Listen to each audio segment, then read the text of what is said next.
शेतकरी मित्र नमस्कार.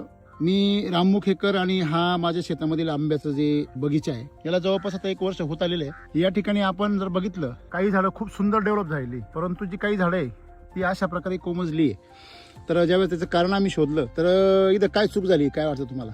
हे खत वर टाकले त्यांनी. खतवर टाकले हे बघा, हे खत कुठे आहे? मुलीच्या खूप इथं लांब आहे. नाही, हे खत कुठे आहे? एकदम इथं बरोबर आहे. बघा, हे बघा, हे खत दिसतंय तुम्हाला? इथं कृषी अमृत आहे, SSM आहे, सगळं याच्यामध्ये आपण शेतकरी बघा इथं सगळं खत निघालं बघा वरच्यावर. ही खत इथं आहे आणि याच्या खाली खोलवर ही मुळी इथं आहे, बरोबर आहे. आणि यांनी काय केलंय, बेड केलंय बघा. म्हणजे आपण जेव्हा मजुराच्या हवाली शेती करतो तर त्याची काय परिस्थिती होते त्याचा हा एक नमुना आहे. आता मला सांगा, इथं बेसल डोस टाकलेला आहे आणि 4 आणि 4 8 बोटं खाली काय आहे, मुळी आहे. आणि त्याच्यावरून पाण्याची पण सोय केलेली नाहीये.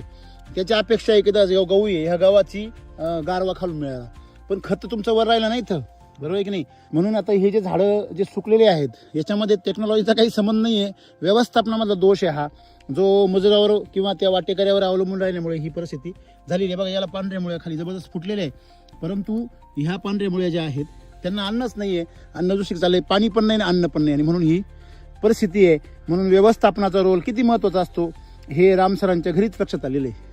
म्हणजे हे बघा इथं खत टाकले बरोबर वरच्यावर, त्याला पाण्याचा थेंब पण नाही, थेंब नाही म्हणजे बरोबर आहे. त्याला काहीच लागेल नाही. आणि इथं पण खत आहे बघा, इथं दिसतं का मुकरा आहे खाली दिसतंय तुम्हाला.